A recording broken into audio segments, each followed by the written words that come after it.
Pessoal, boa tarde. A gente vai ter a segunda palestra da trilha de visualização de dados.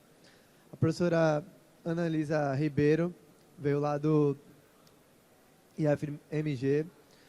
Vai comentar um pouquinho com a gente como é que as pessoas leem textos visuais.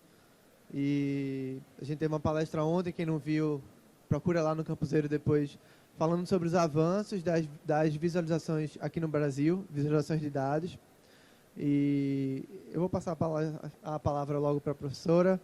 Fiquem à vontade aí. E boa tarde para todo mundo. Boa tarde, gente. Tá dando para ouvir direitinho? Eu vou... primeiro eu quero agradecer o convite, agradecer o Rodrigo. O Rodrigo ficou em contato comigo um tempo, até eu chegar aqui, né? E eu fiquei feliz porque ele descobriu o meu trabalho, procurando trabalho sobre isso, lendo artigos e tal. Então, é bom que é o melhor retorno que a gente pode ter, né? A gente trabalha, pesquisa, escreve, publica e fica com a impressão que ninguém leu, né? E aí é muito legal o jeito como ele achou. Eu tenho trabalhado... Eu assisti ontem a palestra dele e ele fala de que é visualização, né? E, enquanto ele fala dos avanços, eu falo dos entraves, né? Eu vou falar mal do negócio. Porque eu trabalho com... A minha formação é em português. Eu trabalho formando leitores e produtores de texto. Então, a gente lida muito diretamente com os dados brasileiros sobre a formação das pessoas, de maneira geral, né? Eu tenho um contato grande com jovens, né, pessoas que terminam o ensino, a gente chama no Brasil de ensino básico, né? Ensino básico significa fundamental mais médio, seria o obrigatório para todo mundo, né? Sair pelo menos do ensino médio. E sair do ensino médio lendo e escrevendo, coisa que não acontece massivamente. E tem alguns dados também que são da população geral, e esses dados também não são muito positivos. Então, isso começou a me intrigar, porque lidando com esses dados e lidando também com o campo da comunicação, principalmente com o jornalismo, eu comecei a me perguntar por que uns falam uma coisa e assim, a teoria é muito diferente da prática, né? Então, eu trabalho no Departamento de Linguagem e Tecnologia do Cefet Minas. Lá a gente tem, né, desde o ensino técnico, que é forte lá, né, tem mais de 100 anos, até o doutorado nessa área de estudos de linguagens. Então, a minha preocupação é como essas linguagens funcionam, são compostas e são assimiladas, né? Eu vou pedir para as meninas irem passando, pode. Então, é o seguinte, esse título aí, né, como as pessoas leem textos visuais, ele já é estranho. E aí eu falei, bom, vou explicar por que eu falei assim, mas a estranheza é a seguinte, o que é um texto visual, né? Eu acho que muita gente entendeu, assim, principalmente porque hoje a gente trabalha muito com imagem, inclusive imagem no lugar de palavras, né, substituindo completamente. Hoje é comum você ver uma página que não tem uma palavra, tem uma coisa lá, pode ser inclusive coisas antigas, tipo uma charge, né? Mas eu estou chamando, aí eu vou, para trabalhar com isso, eu tenho que assumir um critério. Pode passar, por favor. E esse critério, ele pode variar. Dependendo do critério, eu vou ver uma coisa ou outra, né? Então, eu chamei ali, né, quais são os princípios, os parâmetros, as lentes, né? Se eu puser uma lente, aí eu vou entender texto, como por exemplo, no caso da minha área de formação, que é a linguística. Eu vou entender texto como coisas que são feitas com palavras. Esse é um critério. Então, uma coisa que não tem palavra não pode ser um texto. Tem que ser uma outra coisa. O meu critério ele é mais abrangente do que isso. Eu gosto de trabalhar pensando que texto é uma coisa legível e ele pode ser feito sem palavras, ele pode ser feito com outra linguagem, ele pode ser feito com imagem, por exemplo. E lido muito com textos que são imagem e palavra. E é muito comum, na imprensa, por exemplo, você trabalhar sempre com imagem e palavra. Um texto composto, o que muita gente vem chamando de texto multimodal, né? Um texto que apresenta várias linguagens juntas. E aí, eu fiquei ali colocando coisas que ajudam a definir esse critério, né? Então, todo texto é visual. Se a gente pensar que todo texto, você precisa olhar para ele antes, e ele tem uma configuração na página, ele tem uma distribuição, mesmo que não tenha imagem ali no sentido de uma ilustração, uma fotografia, uma coisa assim, mesmo se for uma composição de palavras, ele tem uma distribuição. No caso dos textos que circulam, por exemplo, em jornal, revista, na web, onde for, ele tem um layout, né? Esse layout já é alguma organização. Então, eu posso considerar que ele vai ser visual antes de ser, inclusive, verbal, né? Isso aí torna o meu critério muito abrangente, eu posso trabalhar com todas essas linguagens juntas, né? Eu abandono completamente essa ideia de que texto é um negócio feito só de palavras, né? Então, eu pus ali, todo texto é multimodal, mesmo se não é composto por mais de uma semiose, quer dizer, eu não preciso ter imagem e palavra para dizer que tem várias linguagens. Só de ter um layout, eu tenho alguma coisa a mais do que só palavra, né? É uma configuração, é uma composição, né? Existe emitido ou mostrado, ele tem uma materialidade. O texto ele não é solto no nada, né? Isso que eu estou fazendo aqui agora é um texto que depende de mim, né? Alguns trabalhos tratam de texto oral, né? Texto falado, e eu preciso da emissão dele para ele existir. E quando eu modulo ele, se eu estiver falando com raiva, se eu estiver falando de uma maneira dramática, se eu estiver falando de uma maneira romântica, né? Qualquer bebezinho sabe disso, né? A gente modula a voz, por exemplo, né? A altura. A gente modula o que a gente vai dizer. E esse texto é modulado, também uma maneira de modalizar, né, a minha emissão. Eu preciso de algum material onde esse texto esteja, nem que seja a minha voz, né? Fala é texto, né? Escrito é texto. Não vamos nos definir pelo alfabeto. Aí eu pergunto, ou vamos, né? Eu preciso dizer que texto depende de alfabeto? Eu não gosto de dizer isso porque me atrapalha nos estudos de linguagens variadas, né? Mas tem gente que se define por aí tranquilamente. Eu posso, por exemplo, optar por estudar uma linguística que, por exemplo, sei lá, fonética, fonologia, eu vou trabalhar com som, né? Não vou trabalhar estritamente com o escrito, mas vou trabalhar com as palavras. E o escrito pode ser ainda um outro tipo de estudo mais específico.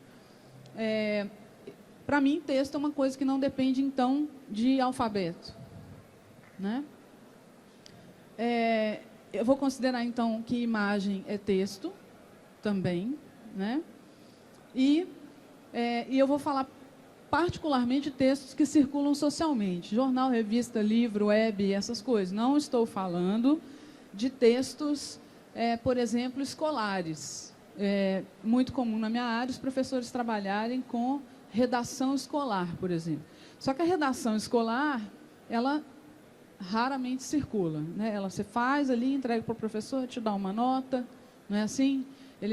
Há uma tentativa de que isso seja mais espontâneo, mais parecido com a circulação social, quando a escola, por exemplo, tem um jornal, tem uma revista, os alunos escrevem para alguma coisa, mais do que o professor dar uma nota, né? Essa tentativa é nesse sentido, das pessoas escreverem com mais engajamento. É complicado escrever sem engajamento nenhum, né? Tem que tirar meus 5 pontos aqui. Esse é o único motivo, né? Então, pode passar, por favor. E aí eu comecei a me intrigar com o seguinte: o campo da comunicação é muito comum quando a gente vai trabalhar, por exemplo, com infografia. Todo mundo sabe o que é infografia? Todo mundo, né? A gente vai trabalhar pesquisando infografia, né? Como que a infografia é produzida, e como que ela é recebida, como que ela é lida. E você descobre muitos teóricos e muitos práticos também, os caras que produzem infografia e fazem também um trabalho mais analítico, né? Pensam, refletem um pouco sobre o que estão fazendo. E eles... eu escrevi ali assim, especialmente o campo do jornalismo, e eu estou tratando então de jornal, revista e todas as plataformas, né? Porque o cara produz hoje uma notícia que vai para um monte de lugar, né? Vai para o seu celular, vai para o impresso, vai para todo lado, né? Em configurações diferentes, às vezes muito diferentes, outras vezes a mesma coisa distribuída em vários canais, né? E aí tem uma escolha que eu vou repassar aí, ela tem mais de 100... Ela tem ali, eu acho que no século XX isso já estava sendo pensado, páginas com textos menores e imagens maiores. Cada vez mais, a gente olha para a página, tem uma fotona, e um texto pequeno, né? E o que sustenta essa ideia em muitos trabalhos, em muitas pesquisas, no campo da comunicação, é a ideia de que o leitor leria imagens com mais facilidade. Não, porque eu posso não descrever, não usar palavras e transformar isso num infográfico que a pessoa vai bater o olho e ela vai entender. E isso sustentava essa troca, né? E eu, né, professora ali de português, ficava pensando, gente, como que pode? Então, quer dizer que esse infográfico é fácil de ler, e quando eu vejo os resultados, por exemplo, do indicador nacional ou do Enem, eu vejo que não é isso que acontece. A pessoa continua sem entender. Ela olha o infográfico e fica perdida. Ela olha o infográfico e não sabe o que fazer. Aí eu pensava, então o campo da comunicação não está conversando muito com o campo da educação. O campo da educação está dizendo há muito tempo, nossa formação leitora é precária. E aí você transforma palavras que as pessoas já não leem em imagens que as pessoas também não leem. E ler imagens não é natural, não é uma coisa assim, qualquer um vai olhar e vai entender, né? A pessoa tem que aprender a ler imagens também, né? Pode passar.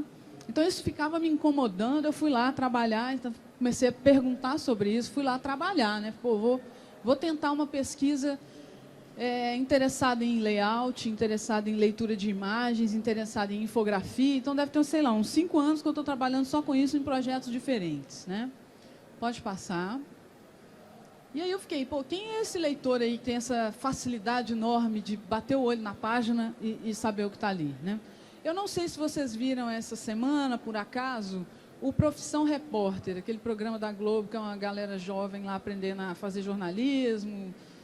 A Profissão Repórter dessa semana foi sobre analfabetos, né, a população brasileira analfabeta. E as dificuldades que essas pessoas têm para conseguir as coisas, para conseguir emprego, para preencher uma ficha, para tudo. E um dos serviços que existem, principalmente nas cidades maiores, chama Escreve Cartas. Todo mundo assistiu Central do Brasil, não sei, aquele filme com a Fernanda Montenegro, né? É aquele serviço. Um voluntário fica ali, por exemplo, numa agência dos Correios, e fica ali para escrever para as pessoas que não sabem escrever. Então, eles falam lá que, geralmente, são mães escrevendo para os filhos que estão presos, né? Situações assim. Chega um cara lá pedindo a pessoa para preencher uma ficha. Ele não é nem escrever uma carta, preencher uma ficha, que ele não consegue. E aí, uma das voluntárias, que é uma professora aposentada, ela fala o seguinte, a minha profissão me protegia, ela fala mais ou menos nessas palavras, a minha profissão me protegia do mundo real, assim. Eu trabalhava num lugar que só tinha gente bacana, gente inteligente, gente leitora, e o mundo para mim era isso. Quando eu me aposentei, eu resolvi vir aqui e conheci um outro mundo. Né? As pessoas não leem, não conseguem fazer as coisas, não são, né, só aquela maravilha. Um amigo meu fala os palácios de cristal. Né? Então, eu comecei a pensar que esses palácios de cristal, a gente convive com gente que dá conta das coisas, não tem muita noção do que está fora disso, né? E, por outro lado, a gente tem uma população imensa do que a gente conhece como analfabeto funcional, né? Que no indicador nacional é alfabetismo funcional. Né? A pessoa é precariamente alfabetizada. Então, não é só o absoluto, aquele cara que não consegue nem reconhecer uma letra. Tem esse cara que aprendeu, mas ele não entende direito o que ele lê, ele não tem um uso muito fluente do alfabeto, nem de nada, né? Do texto e tal. Essa população é imensa. Se a gente somar essas populações, né, os analfabetos e esses que são funcionais só, dá mais da metade da população. E não é muito difícil de encontrar, não. A gente conhece pessoas que são incapazes de entender uma notícia de jornal. Né? Você pode ser alguém que trabalha na sua casa, que trabalha no lugar onde você trabalha também. Não é difícil de achar. Só que a gente esquece. E aí fica esse discurso de que a imagem é muito mais fácil, o cara não precisa nem saber. Né? E não foi o que a gente viu, né, na pesquisa. Pode passar. Pode passar. Então, isso aqui é só para a gente dar um rasante assim, nessa coisa da imagem. Isso aqui é um jornal do século XIX, aquele ali é um jornal do século XX. Não precisa nem muito, né? A gente bate o olho e fala, nossa, que diferença de imagem, né? Na hora que eu olho para essa página do século XIX, olha a quantidade de texto que tem nessa página, texto, palavra, né? E nenhuma imagem. Ela tem uma preocupação mínima ali que seja com o layout, porque são colunas, né? É uma disposição em colunas muito fininhas. Mas, né, dá uma preguiça danada, né? Imagina a gente ler isso. Essa página do século XX é mais... Isso é século XX, hein, gente? Não é nem XXI, não. Essa aqui já é mais confortável um pouquinho. A gente olha para ela, tem uma foto e tal. Por quê? Porque o povo no século XIX não sabia fazer jornal? Não, no século XIX nem tecnologia tinha para fazer isso. Não era só uma questão de... eles não pensaram nisso, eles não conseguiam fazer, em termos de prensa mesmo, né? Como é que eu imprimo uma foto? Aliás, como é que eu tiro uma foto, né? Então, a tecnologia está misturada com as linguagens. A tecnologia vai providenciar uma maneira de eu fazer outra coisa, né? Hoje, além daquilo ali, eu consigo, se for, por exemplo, para tablet ou para a internet, que seja, mesmo no meu PC lá em casa, eu consigo, inclusive, que seja um filme. Não é assim? Eu consigo pôr o depoimento da pessoa lá, né?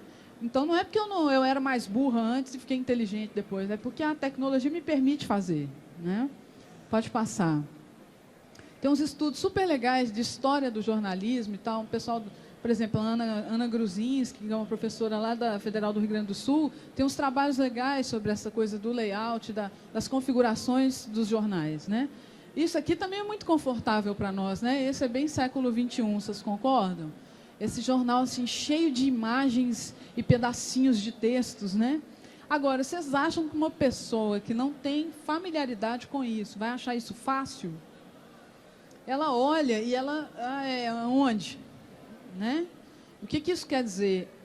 A maneira como a gente lê isso, a gente aprende.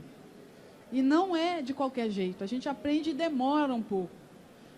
Talvez a gente não aprenda na escola, exatamente. Você teve aula de como ler jornal.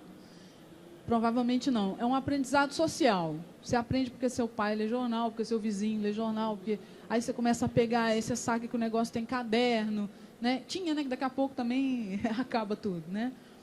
Mas essa configuração é uma configuração que a gente aprende a olhar para ela e a procurar nela, né? Pode passar. E essa aqui já é quase, né? Essa é uma mistura, é um infográfico misturado com o texto e tal, né? Para eu entender, eu tenho que olhar a imagem, olhar o texto tem uma certa ordem e tal, já é um negócio que a pessoa precisa estar mais ainda familiarizada com esse tipo de leitura. Eu acho que é um pouco mais misturada do que a outra, né? Pode passar. Isso aqui é um outro problema. Esses dois jornais são da mesma empresa.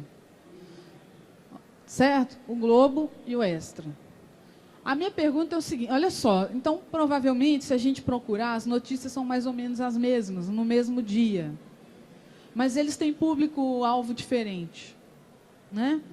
Todo mundo conhece esses jornais sensacionalistas, né? E esses são os jornalões e tal, né? Então, a pergunta é a seguinte, mas será que a pessoa entende? Por exemplo, será que ela percebe que há discursos ali, né? A notícia é dada da maneira ideológica que o jornal seleciona, por exemplo. Eu escolho a pior foto da Dilma e a melhor foto do Aécio. Não é à toa que eu faço essa escolha, né? Já é um princípio de edição. E o cara que vai ler, ele não percebe, ele acha ingenuamente que aquilo é aquilo mesmo. Ele não consegue entender que, essa escolha, porque o jornal tem lado, né? Outra coisa, quando falo em empoderamento, né? Gente, as pessoas lerem e escreverem, mas vamos falar só de ler, porque escrever já é luxo, né? As pessoas lerem bem é um poder imenso para uma população, coisa que não temos massivamente, né? Então, será que a pessoa percebe, por exemplo, que um jornal mostra a coisa de um jeito e outro de outro, simplesmente porque o público de um é um e do outro é outro? Aqui eu conto a coisa de um jeito mais elegante, vamos dizer assim, e ali eu conto de um jeito mais violento, né? Ali eu escolho uma foto com um monte de... as fotos são a mesma foto lá em cima, ó, mas o sangue na rua, né? mas eu anuncio de um jeito: crime bárbaro na Lagoa, choca o Rio. Aí no outro eu ponho: tragédia anunciada, choca Rio. Muito menor, né? Essas composições, elas têm... há uma intenção nessas composições, né? Dificilmente as pessoas, que essa facilidade toda de olhar, dificilmente vai acontecer assim, né? Vai chegar na compreensão, vai chegar menos ainda no tal de senso crítico. Há uma exigência, a pessoa tem que ser capaz da crítica. É dificílimo chegar nesse nível. Para ser crítica, a pessoa tem que conhecer muitas coisas. Não é sair, né? Só dar palpite, não, né? Pode passar. Essa é a capa pôster, que também é muito familiar para nós. A capa pôster, eu não sou de nenhum time desse aí, viu, gente? Só por acaso. Nos anos 50, você queimei meu filme, né? Você nunca mais me chama. A capa pôster é uma coisa ali da meados do século XX, que é a opção por essa capa que é quase só uma fotografia bem grande, né? Que você pode até pregar na sua parede, se você for desse time aí, né? No futebol é muito comum, né? Quando um time ganha aí o Brasileirão, sei lá, alguma coisa, aí vem só, né? Quando o time perde de 7-1, vem uma capa preta, né? Quando alguém morre, assim, uma pessoa muito importante, aí eles põem só aquela foto enorme da pessoa, quase nada de texto. Então, agora, a foto que vai aí, vocês já imaginam, não é qualquer foto, né? Uma foto muito bem escolhida, o título é um título que vai comover no caso de alguém que morreu, muito importante, ou que vai fazer esporte, o Brasil é teu, né? Um negócio apoteótico, né? Pode passar. Aí a desculpa é essa aí, ó. A pressa, a paisagem urbana. Eu acho engraçado também que os estudos, eles se concentram muito numa faixa urbana da população, como se todo mundo morasse na cidade. Não existe zona rural, não existe outro público, porque isso também nem vai chegar lá, provavelmente, né? Então, bom, as pessoas ouvem rádio, as pessoas ouvem muito rádio no Brasil. E a desculpa é essa: a pressa, a paisagem urbana, o trabalhador atribulado, sem tempo, né? Justificam, né, um projeto gráfico mais arejado com menos massa de texto.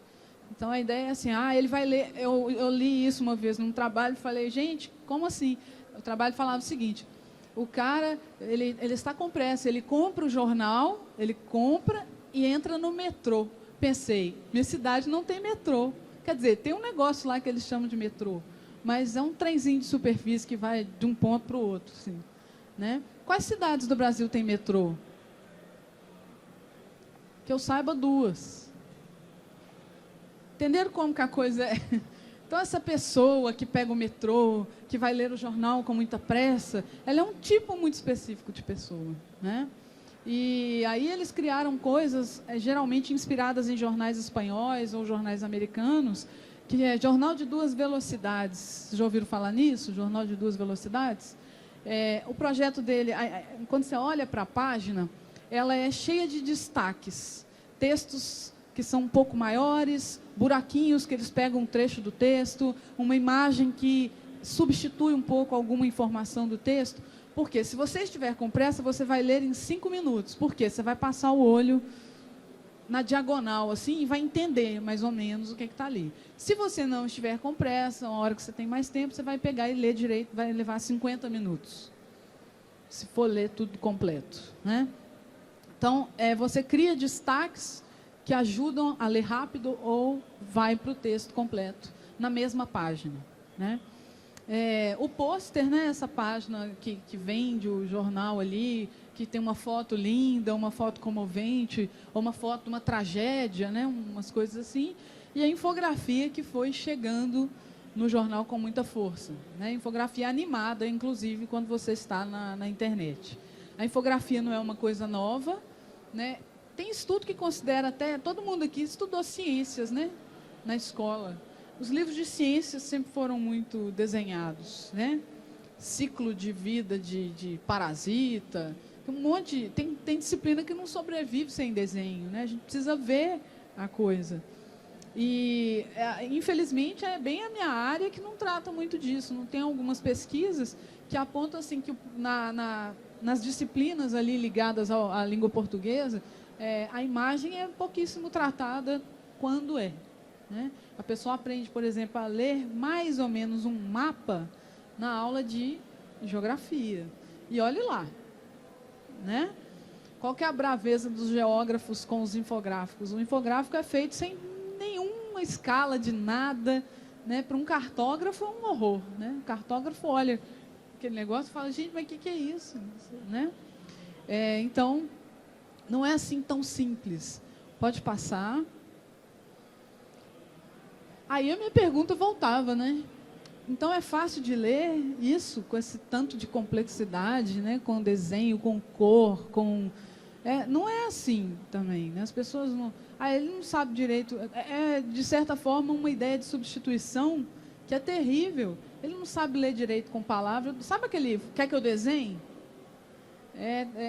Nesse sentido, né? Quer que eu desenhe? Não. Eu quero que as pessoas leiam todas as linguagens, né? Pode passar. Aí, olha só, que coisa linda essa página aí. Né? Uma pessoa que é apenas funcionalmente alfabetizada, né? Ela tem uma leitura muito precária, ela não acha exatamente simples olhar isso aí. Né, gente? Vocês concordam? Eu estou delirando muito. Vocês acham que o cara vai bater o olho aí e vai falar, não, entendi tudo? Né? Tudo bem que tem coisas que são melhor expressas se mostradas, né? Não descritas. Aí eu vou falar daqui a pouco de uma pesquisa que a gente fez lá com os meninos do ensino médio. Isso aí explicando o Taj Mahal. Não é nenhum assunto assim científico exatamente, né? O Taj Mahal, a gente quer curiosidade de saber como é que é. Mas olha como é que esse texto é composto. Ele tem muitas modulações, ele tem um desenho que parece uma planta baixa, ele tem fotos do Taj Mahal, ele tem palavras, ele tem um monte de coisa ali misturada e composta dessa maneira aí, né? Com coisinha, link, né? Coisinha puxada e tal. Então, não é essa... Pode passar. Aqui tem alguns. Aí, ó. Aqui, um monte de gráfico de dispersão. A pessoa tem que ter umas noções, né? Essa página, ela me dá uma certa preguiça, assim. Eu olho para ela e não sei por onde que eu começo. Se você conseguir pensar qual a reação primeira que você tem, antes de você decidir ler, sabe quando você olha para o negócio e primeiro te dá uma sensação, assim, nossa, né? Aí, essa é uma que me dá um, ai meu Deus, por onde que eu começo? Porque eu vou passar um tempo olhando isso aí. Né? Pode passar. Essa já é mais tranquilinha, olha que beleza. O que acontece, né, na internet a cada minuto, nenhum minuto. Então, é mais ou menos uma linha do tempo, né, um negócio que a gente está um pouquinho mais acostumado. Né? Pode passar. Aí, os caras ainda fazem brincadeiras. Ali, como se a propaganda tivesse, a moça estivesse puxando, né, a coluna, né? Não é uma brincadeirinha ainda, né? O cara ainda tem que ter, isso aqui. Por exemplo, gente, a pessoa tem que saber distinguir o que é publicidade e o que não é. E isso não é uma coisa assim, qualquer um faz. Tem gente que lê como se tudo fosse sério, notícia. A pessoa tem que aprender a olhar para aquilo e, pela modulação, ela sabe, isso é um anúncio publicitário, isso não é, isso aqui é né? Tem um monte de processo correndo aí. Vocês devem ter visto essa história de blogueiro que aceita grana para fazer propaganda de alguma coisa, né? Então, o cara recebe uma grana para falar da marca, da bolsa, né, que ela saiu e tal. Então, uma das discussões dos órgãos que regulam isso é o seguinte, você está sendo um pouco desleal quando você fala para o seu leitor como se aquilo não fosse uma propaganda. E o seu leitor não consegue distinguir que aquilo não é uma propaganda. Né? Isso é regulado. Regulado por quê? Porque isso engana o leitor. E o leitor não consegue. Imagina trabalhar com esse leitor, então. Né? Então, eu coloquei essa imagem aí pelo seguinte. Tem uma pesquisa que eu fiz na PUC Minas em 2009, foi 2009, 2010. E eu trabalhei com analfabetos absolutos. O que eu fiz? Eu fui procurar analfabetos adultos, encontrei numa escola de periferia lá um projeto que alfabetizava pessoas, a maioria já idosos, e eu procurei essa turma. A professora autorizou, todo mundo autorizou e tal. E eles não tinham aprendido a ler ainda, não sabia nem letra. Por quê? Porque eu queria ver se eles conseguiam perceber layout. Para perceber layout, eu prefiro um analfabeto, porque ele não vai ler, né? Ele vai olhar. Uma coisa que, se eu procurasse quem sabe ler, a pessoa já ia me enganar ali, porque ela leu, né? Eu precisava de alguém que lesse a imagem da página. E aí, foi muito surpreendente para mim, primeiro que é um universo que não estava próximo de mim. Eu trabalhei com idosos e com crianças de 4 anos. Os resultados são completamente diferentes, porque as crianças de 4 anos, elas têm o pai que lê, a mãe que lê, né? Eles têm umas sacadas assim do material, né? Mas os idosos, eles falavam umas coisas muito... Também tem experiência no mundo, né? Sabe o que é um jornal. Às vezes eles falavam assim, eu conheço isso aí porque meu filho manda eu comprar isso todo dia, né? Mas não lê. E aí, uma coisa que a gente percebeu na pesquisa foi o seguinte: vocês estão vendo aquilo ali, estão vendo que os textos estão escritos em colunas, certo? É fácil para vocês perceber colunas? Entre um bloquinho e outro tem um branco. Eles não percebiam. Eu falava assim, o senhor ia ler isso aqui como? Ele passava o dedo direto. Assim, ó. Um dos pesquisados, durante o processo, ele falou, não, menina, eu já sei o que é. Isso aqui é para ler em zigue-zague. Aí eu falei, como é que o senhor sabe que é zigue-zague? Ele falou, é porque lá em casa tem uma Bíblia. Então, ele tinha um material que era em coluna, que fez ele lembrar, e aí ele falou, então, peraí, isso aqui deve ser a mesma coisa. Né? Ou seja, o cara é adulto, idoso, aí ele me mostra que a gente aprende a fazer esses trajetos. Né? A gente vai se educando com esses textos. E aí, outra coisa que eles me mostraram é que eles eram capazes de saber a qual texto aquela imagem se refere. Quando eu perguntava assim, por exemplo, a foto daquela moça lá em cima com a mesa, qual o texto ali que tem a ver com ela? Por quê? Porque a pessoa tem que olhar para a imagem e falar, tem alguma coisa nessa imagem que me mostra que esse texto está ligado a essa imagem. Eles sabiam. Essa aqui é esse aqui. Esse aqui. E às vezes era tudo meio junto. Então, quer dizer, o layout é uma coisa muito forte. Eu consigo organizar as informações com layout, né? Mas a pessoa precisa aprender. Não vem assim, plim. Né? Pode passar. Aí, umas brincadeiras assim, mata todo mundo do coração, né? E pior, é publicidade. O cara olha e acha que é outra coisa. Mas, gente, eu tenho que saber que isso aí está vendendo carro. Isso aí, né? É distinção disso. Ela precisa educar a pessoa para saber a distinção disso aí. Isso aí é porque... Como é que era o negócio ali? O preço... Eu não sei o que do motorista, o preço acalma. O carro estava passando por cima lá. Tem uma outra, pode passar. Essa aqui, eu acho que... É porque o Vectra estava sendo pagamento parcelado. Né? Imagina o cara ler isso aí misturado com tudo, né?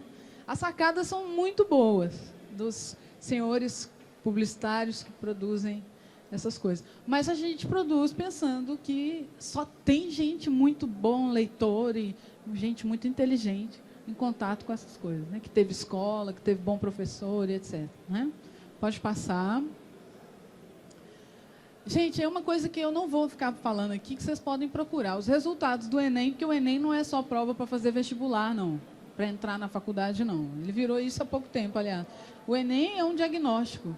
É para a gente saber como anda a galera no fim do ensino médio. Os dados do Enem já dizem bastante sobre dificuldades de escrita, de leitura e etc. Para a gente ver. E pior, não é porque o meu filho bacana estudou na melhor escola privada. Não, está todo mundo mal. Tá? Não é... a diferença não é muito grande, não. Então, é bom dar uma olhada nesses dados sem ser pensando em entrar na faculdade. Só para olhar lá, como é que o pessoal está lendo? Né? O INAF, que é bem importante, bem legal, o Instituto Paulo Montenegro, em São Paulo, em Campinas, eles trabalham com a população geral. É um outro tipo de metodologia, não é uma prova igual o Enem, é uma outra coisa, é um negócio que a pessoa entrevista a população e tal. chama Indicador Nacional de Alfabetismo Funcional. Ele dá uns dados tristes, assim, né? Mas são os dados sobre a funcionalidade da leitura da população. E aí a conclusão é triste, porque a gente tem uma população grande com dificuldade de ler, de entender. Eu mencionei. E para gráfico, pode passar, por favor. Para gráfico, já teve época aí, aliás, o trabalho de um professor aqui do Recife, teve época que o resultado de leitura de gráfico dava, assim, 90% de erro. A pessoa não consegue ler um gráfico. Ela olha para aquele negócio, talvez o de pizza, né, gente? O cara consiga, assim, tem um pedaço maior aqui, né? Porque você tem que ler tamanhos, cores, né, proporções, dispersões, não é assim. Não precisa aprender em lugar nenhum, né? Então, isso aí é uma pesquisa mais de 2012, que a gente trabalhou com os meninos do ensino médio, infografia. Então, eles primeiro tinham uma etapa mais de grupos focais, a gente conversava com eles para ver onde que eles aprenderam a ler infografia, parará, e era sempre de um jeito mais social do que escolar, né? A escola não abordou muito o assunto, outros espaços é que ajudaram. E depois a gente começou a trabalhar na percepção deles e se eles eram capazes de produzir aquilo. Então, tem um artigo de uma revista lá do Sul, chama Signo, se alguém quiser, eu posso dar referência depois, que eu conto melhor essa história aí. A gente trabalhou com vários tipos de gráfico, mas começamos com a linha do tempo. A linha do tempo é um negócio que tem em todo livro de história, né? Todo mundo teve contato com aquilo, fora o Facebook, né? Embora a linha do Facebook seja esquisita, porque ela é vertical. Mas a ideia era, a gente dava para o menino um texto em palavras, que era, no caso lá, a cronologia dos livros da Clarice Lispector. Então, era aquele texto assim, Clarice Lispector lançou o primeiro livro em 1900 e tanto, aí em 1900 e tanto ela lançou o segundo, o terceiro em 1900 e tanto, esse tipo de texto. E eles tinham que transformar numa coisa visual, que era uma linha do tempo. A gente não falava que era uma linha do tempo, queria ver se ele chegava na linha do tempo. A maioria não chegou ou chegou numa linha do tempo ruim. Assim, a pessoa não consegue imaginar como que ela transforma aquilo. Eles não, por exemplo, eles não colocavam nenhuma relação proporcional. Porque uma linha do tempo ela tem uma proporção. Uma coisa feita em 1902 e 1903 é mais coladinha. E depois, em 1940, vai dar um espaço. Né? Essas proporções vão todas para o brejo. Né? E aí, depois a gente fez teste com um menino de 8 anos. O menino de 8 anos fazia igual os marmanjos do ensino médio. Não evolui. A impressão que dá é que a criança tem mais essa percepção, ela desenha mais também, né? Pode mudar. E as relações, né, que a pessoa precisa entender também. Às vezes, isso aqui é só o mínimo, tem um monte de trabalho sobre isso. As relações, por exemplo, do texto com a imagem. Às vezes ele ilustra, outras vezes ele complementa, outras vezes ele substitui. Você tira um pedaço para pôr uma imagem, outras vezes você fala a mesma coisa, a imagem está dizendo a mesma coisa que o texto, né? Isso. E às vezes não, às vezes a imagem contradiz o texto. Eu tenho uma aluna que trabalhou com, olha o que ela trabalhou, Marta Rocha Costa. Marta trabalhou com instrução de fazer bolo, aqueles que você compra no supermercado. Ela foi trabalhar aquele modo de fazer que tem na caixinha, né? Com o pessoal lá simulando. E ela descobre coisas assim, está escrito no texto assim, deixa assar meia hora. Aí tem um relógio marcando 15 minutos no desenho. Nesse nível, né, de dificuldade, assim, o cara não sabe para onde que ele olha, né? Fala assim, coloque numa forma redonda, aí o desenho é uma forma quadrada, retangular, né? Então, essas relações complicam. Pode passar. Tenho trabalhado com a ideia da modulação, né, que é você escolher como que vai apresentar aquele texto. Então, quando eu escolho, eu tenho um texto, eu vou dar um exemplo de livro infantil. Eu tenho um texto que vai ser um livro infantil, o livro infantil geralmente é muito ilustrado, e aí eu vou escolher o ilustrador que vai fazer aquele livro. Né? E aí eu penso, de acordo com o texto, se o ilustrador tem que ter um traço mais dramático, um traço mais rústico, um traço mais delicado, um traço mais romântico, uma coisa que os editores têm uma percepção boa, porque estão ali naquela profissão, e a gente, às vezes, nem imagina, né? A modulação que eu vou usar para aquele texto, né? Eu vou escolher uma ilustração ou eu vou escolher uma foto? Quando eu escolho uma foto, eu quero essa foto em preto e branco, eu quero ela com uma vibração muito colorida, eu quero em sépia, eu quero em quê? Estou modulando. E essa modulação, ela tem uma intenção e ela provavelmente vai causar um efeito em quem está vendo, né? Em quem está lendo. Na análise do discurso tem a visada, né? A visada que a pessoa pretende quando ela opta por uma modulação, por exemplo, mais comovente, né? Eu quero comover. Como que eu modulo a linguagem para eu comover as pessoas?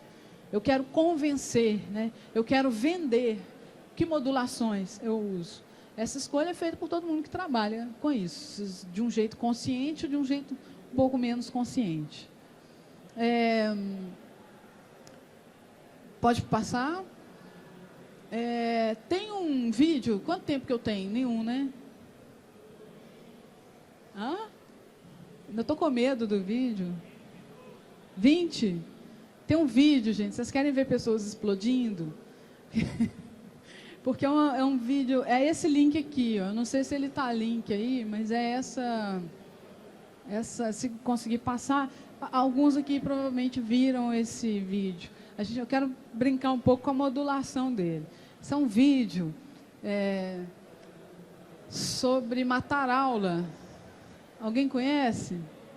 Aquele vídeo da Austrália, que o povo vai para um lugar, para uma praia cheia de mina, explode todo mundo. É horrível. Mas eu quero falar um pouco dessas modulações. Uma coisa que é romântica e, de repente, passa ao drama. Só com modulações. Vamos ver se aparece o vídeo ali para nós. Alguém já viu aí? Está vendo? Não sei se vai ter musiquinha e tudo. É uma campanha contra matar aula. Uma campanha que gerou uma polêmica, conseguiu o que queria, que era muita gente assistir, mas foi considerada a total falta de noção. Na época, sim.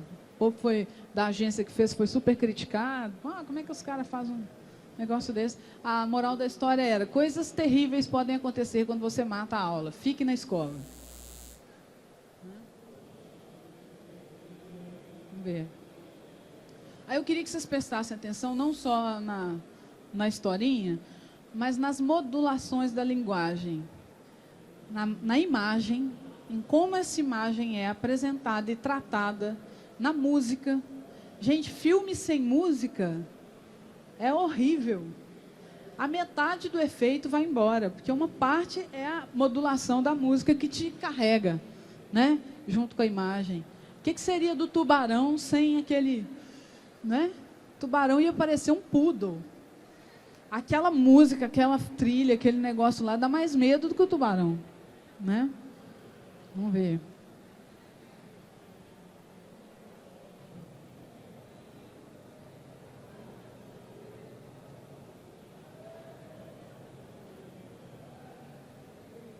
Vocês vão achar aí um site que tem o vídeo.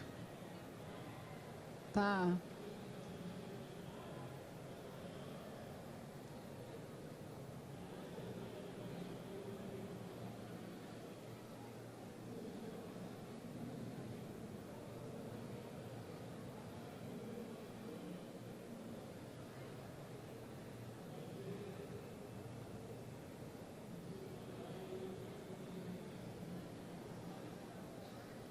Quem que conhece esse vídeo? Uma galera.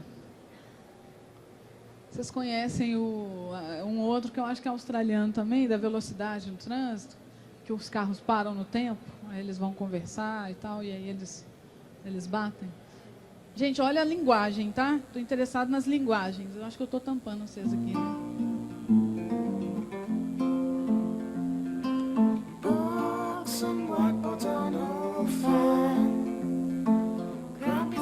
and head out to the sun. We're free and we're young.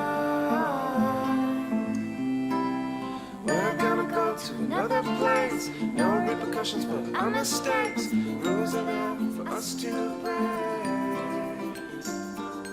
We're gonna slip through a crack in the wall, fly the coop and the urban sprawl, end up down by the seaside. Love is a sunset in the ocean. This kind of shit looks heaps good in slow motion. La, la, we're gonna go to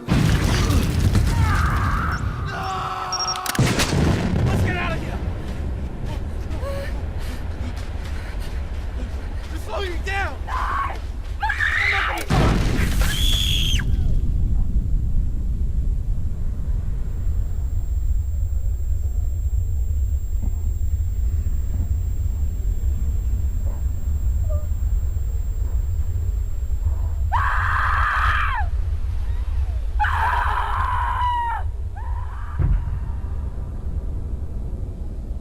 Ela explodiu também, que a fumacinha dela apareceu lá atrás. Não sei se vocês viram. Ó, isso é o que acontece quando você mata a aula. Fique na escola. Muito boa a campanha. Passando uma vez assim, talvez não dê para reparar tudo, mas olha só, a gente começa a assistir uma modulação de comédia romântica. É tudo muito quente, muito amarelo, né? Aquelas pessoas lindas, correndo. Vocês notaram a câmera lenta? A câmera lenta dá uma coisa assim. É uma modulação, o cara escolhe isso para te trazer esse efeito, né? Aquele dia bonito, aquela galera tirando a roupa, é um negócio sexy, né? A menina tirando a roupa lá para pôr, sei lá, biquíni. Aí tudo lindo. A musiquinha, todo mundo reparou a musiquinha? A musiquinha é fundamental. É uma coisa meio folk, assim, né? Uma coisa suave, um violãozinho. Aí mostra aquele cara lindo tocando violão. Todo cara lindo tocando violão pega todo mundo, né? Todo mundo descobre isso rápido, né? Desde o colégio. E aí, não precisa nem ser lindo, né? Tocar violão pega todo mundo, né? Aí, tá tudo bem amarelinho, bonitinho, os raios de sol, né? Aquela imagem estourada de dia. Aí, de repente, explode a música acaba, eles começam a optar por umas coisas, que eu não sei se vocês notaram, assim, primeiro a música acaba, aí você começa a ouvir passo, respiração, grito, né? Aí muda, logicamente, a expressão corporal da galera lá, começa a ficar apavorado, não pode andar, né? A pessoa não pode andar porque não sabe onde tem mina ali. E o ângulo da câmera. O ângulo da câmera me faz ter uma impressão X ou Y, né? Se eu escolho ver a pessoa... Ali, eu não sei se vocês notaram, a câmera está em cima da pessoa. Vocês notaram? A menina está no chão e a câmera está assim. Você fica numa posição de poder em relação à pessoa lá, né, sofrendo, esmagada, né? E mostra a mão, né? A mão do cara lá, assim. Tem tomadas que são, não no filme aí, porque é justamente uma tomada que não interessa. Quando você escolhe filmar a pessoa por baixo, a pessoa fica grande, né? Cheio de truque, assim, em qualquer filme aí, para você achar que o Jean-Claude Van Damme é grande, por exemplo, né? Ele é menor que eu, mas ele parece um gigante, né? Vou escolher só atrizes baixinhas, né? E vou filmar de um jeito que ele cresça. Então, desde a posição que eu vou pôr a câmera, como que eu vou mostrar os atores, o que eles vão fazer, eu vou pôr uma música, eu vou tirar a música, eu vou tirar o sol ali um pouco, né? Tudo isso modula o texto e faz eu me aproximar, talvez, de um efeito. O efeito é muito... né? Eu lembro a primeira vez que eu vi, a primeira vez que a gente vê é sempre a vez da surpresa, né? Depois eu não fico surpresa mais. Então é bom lembrar, assim, você conseguir ter memória do primeiro contato. O primeiro contato eu lembro que eu assustei, porque a hora que explode você não está esperando, qual que é o efeito? De choque, né? Estou lá assistindo um negócio todo romântico, bonitinho, amarelinho, e de repente alguém explode. E é absolutamente inesperada aquela explosão, né? Eu fico o efeito de assustar a pessoa, de chocar a pessoa, de ficar vendo gente explodir, é conseguido. Eu não consigo muito... Eu acho muito estranho uma agência fazer uma campanha sobre matar a aula desse jeito aí, que é um exagero enorme, né? Muito absurdo. Mas eles conseguiram ser muito falados na época, causaram o buzz que eles, né, pretendiam. Só que, assim, tudo isso é feito com o tratamento da imagem, com a música que eu escolho, com o timing, né? A pessoa que conta piada, essa galera do stand-up aí, tem que ter um timing muito legal. Eles ficam o tempo todo modulando o que eles vão fazer. Eles observam a reação de todo mundo, como eu estou fazendo aqui, qualquer pessoa que esteja falando em público faz, né? Você olha e a piada funcionou, o cara começa a ir mais para aquele lado, a repetir mais. A piada não funcionou, ele recua e ele dá a volta para, né, conseguir um outro efeito. Estou falando de textos orais, de textos escritos e de textos que vêm assim, né, na forma de uma campanha, por exemplo.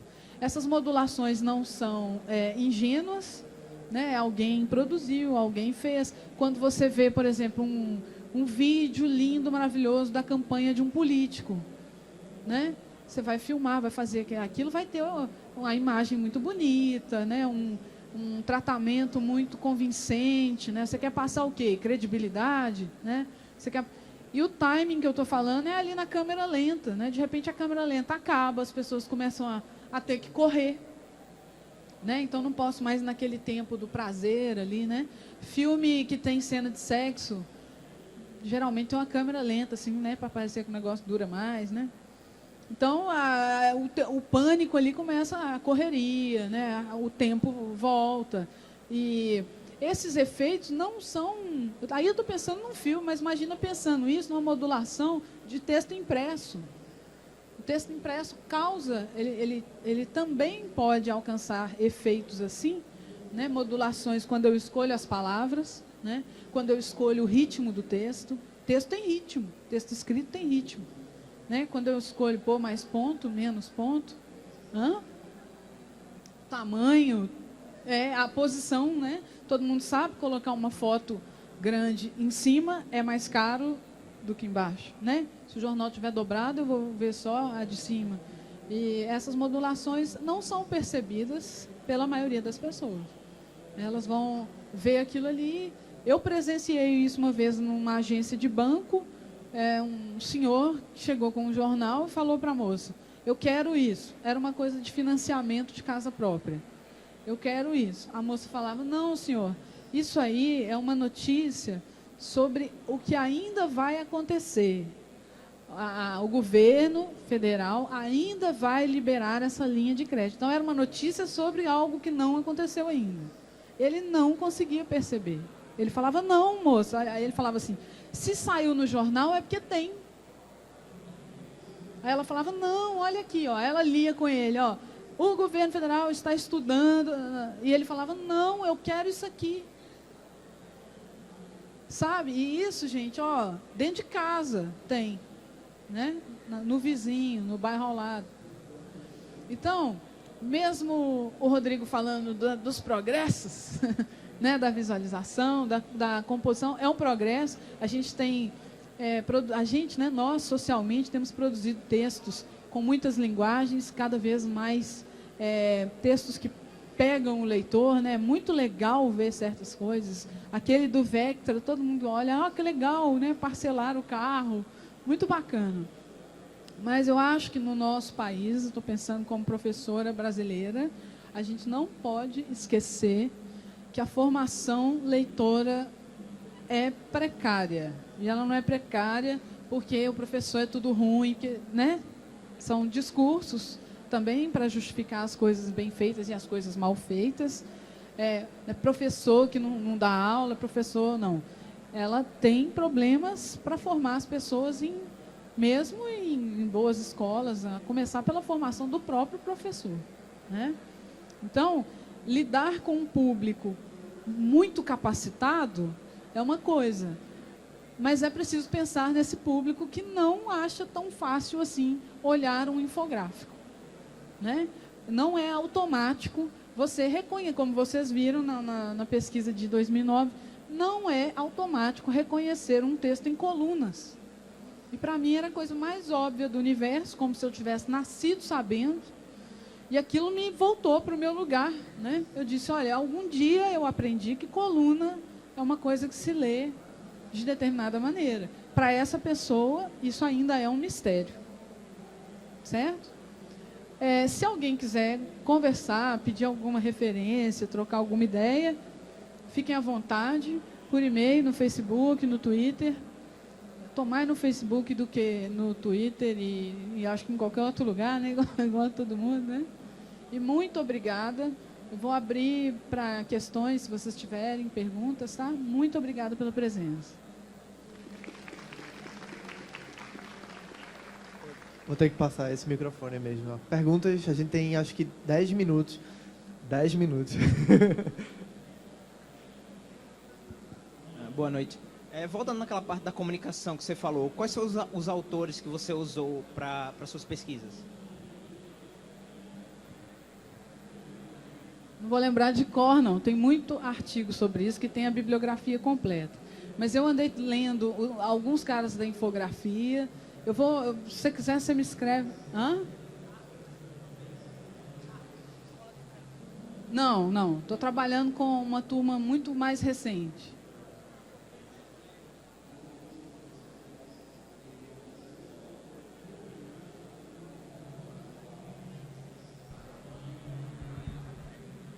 Testando. Bom, pelo que você estava falando, tem uma distinção entre ler e entender. E Habermas usa muito isso. Ele diz que comunicação não é exatamente você só ler. É compreender toda a ideologia, toda a intenção comunicativa que tem por trás disso. E eu acho que é muito isso que você estava falando. Apesar de ser muito antigo, ele, da Escola de Frankfurt ainda, eu acho que é bem essa linha de comunicação que ele aborda, e é bem isso aí. Sem dúvida. Essa coisa de fundamentar teoricamente é uma escolha, né? Eu não usei ele, mas outros como ele, antes, depois, na linguística antes até, tem que ter essa preocupação com o que é ler, né? Não é só olhar e falar qualquer coisa, tem a compreensão, tem muito estudo sobre isso na minha área, que é a linguística, inclusive separando a leitura em habilidades, né? O que eu preciso desenvolver em termos de habilidades específicas para conseguir um resultado de leitura que me leve à compreensão, por exemplo, né? Mas é uma possibilidade usar o Habermas. Ana, boa tarde. Boa tarde. Curiosidade. Você cita que essa diferença na interpretação do texto é muito visível nas camadas sociais. Você chegou a alguma pesquisa onde é mostrada uma maneira nível Brasil e até mesmo América Latina? Se existe uma variação nisso tudo? Assim, eu nem sei se é tão separado por camadas sociais, não, sabe? Porque às vezes o resultado é ruim para camadas mais altas. E alguém surpreende numa camada mais baixa com um resultado bom, mas às vezes também são as exceções, como sempre tem, né? Exceção a alguma regra. O INAF dá um panorama bem legal disso aí, né? O que acontece e se isso tem a ver com o nível de escolaridade, né? Até onde a pessoa pode estudar, classe social e tal. Então, tem isso detalhado nas pesquisas deles. É interessante olhar. Eu conheço resultados, por exemplo, do PISA, que é um exame para estudantes que compara os países no mundo. O PISA também tem um relatórios enormes, são calhamaços, e o Brasil está sempre assim, numa posição tipo 50, 48. Ele perde para todo mundo, menos para algum país daquele assim, que se você perdesse, você ia desesperar, mais ainda, sabe? E tem a gente está sempre muito embaixo no ranking.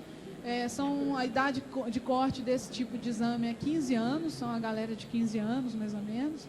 E os resultados são ruins mundialmente.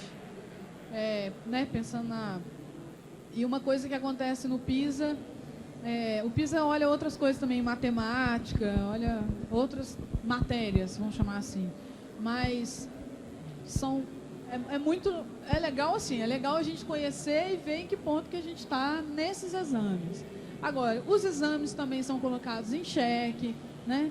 Tem gente que discute se aquela metodologia realmente é eficaz para esse tipo de estudo. Então, todo mundo discute tudo. Mas eu conheço esses, né, os brasileiros e o PISA, que é mundial. Boa noite, Ana, tudo bem? Boa noite. Como você bem falou aqui agora na palestra, tem uma relação direta da forma como se apresenta o conteúdo jornalístico e o próprio conteúdo jornalístico. Tanto que isso é algo que vem sendo discutido muito ultimamente, tanto que também existe, por exemplo, um TED Talk relacionado a um designer de um jornal do leste europeu, que ele apresenta um projeto de diagramação do jornal que ele trabalhava. E fala que, a partir desse projeto novo, começou a ter uma aderência muito grande de um público mais jovem, como também a divulgação de um instituto, no próprio The New York Times, específico para a relação dessas plataformas digitais e como o conteúdo jornalístico é apresentado, e até o próprio MIT Media Lab, né, que estuda diretamente isso. Eu queria saber da sua opinião, se você acha que essa fase já passou, está acontecendo ou ainda pode vir, a partir do momento que uma pessoa que mexe com a forma vai poder ter um poder, vai ter um empoderamento, na verdade, de sugerir o próprio conteúdo. Porque até então era o jornalista que trazia o conteúdo e escolhia a forma de ser divulgado. Você acha que vai poder ter essa subversão desse ciclo natural? Eu não sei se vai ser subversão. Essas perguntas levam a gente sempre para um futuro aí, né? Tem que adivinhar um pouco. Eu acho que a forma já andou segurando muito as coisas. No caso do jornal impresso, você tinha uma restrição de espaço ali, né? Mas era só uma restrição. Eu posso escrever 5.000 caracteres porque a coluna não cabe mais do que isso. Aquela história, por exemplo, do grid, né? Aquele jornal todo que tem uma grelha e eu preciso dispor as coisas ali e vou definir qual vai ter mais espaço, menos espaço, ou relevância, ou enfim. Os critérios de noticiabilidade que acabam me levando a fazer essas seleções também. Para coisas na internet, coisas que são mostradas em telas, aí qualquer uma, tem uma coisa pré-formatada ali também, né? Às vezes alguém pré-formata, aquilo vai aparecer daquele jeito. Quando você joga o conteúdo, ele vai cair meio automaticamente, né? Naquela disposição, com aquela fonte e etc. Eu não sei se as pessoas que definem a forma vão chegar no mesmo lugar das pessoas que definem o conteúdo. Tem uma luta, né, simbólica, né, as linguagens e as pessoas que produzem aquelas linguagens querendo definir coisas. Não sei se isso vai mudar muito. Agora, outros profissionais vão aparecendo nesse circuito, né? Hoje a gente precisa de programadores, coisa que simplesmente não existia, né? Hoje a gente precisa de fotógrafos e esses fotógrafos estão ameaçados pela fotografia na mão de todo mundo. Hoje qualquer pessoa tira uma boa foto e, enfim, eu não vou te responder se vai acontecer, mas alguma coisa se movimenta o tempo todo nessa produção, né? Boa tarde. Boa tarde. Eu gostei muito da apresentação. Eu queria perguntar mais ou menos... eu pensei que meio sozinho... É uma teoria de que eu tenho bastante dessa ideia de tentar tornar um texto mais acessível para outra pessoa. Tentar o quê? Tornar um texto ou um conteúdo mais acessível. Mais perto. Muitas vezes vem em tentar atingir a questão muito instintiva da pessoa que você... Né, que a pessoa... muito inteligente não é instintiva da pessoa, muitas vezes que tem menos educação, ela depende muito das primeiras impressões instantâneas. O exemplo do jornal que você usou, um dos jornais eu percebi, tinha fundo branco com letras pretas. O fato do outro jornal já ter um fundo preto com letra branca, isso já desperta na pessoa um sentimento de que é uma notícia e é uma coisa ruim. Você não precisava nem ter botado uma tragédia. A pessoa naturalmente já percebe isso. Você acha que esse é mais ou menos o caminho que você tem que levar para atingir as pessoas? Você falou umas coisas legais assim. Você falou assim, naturalmente ela percebe que aquilo é notícia ruim. Uma questão isso não é natural, né? Isso é aprendido. Eu entendi que você usou naturalmente força de expressão. Mas o que eu estou dizendo isso é cultural.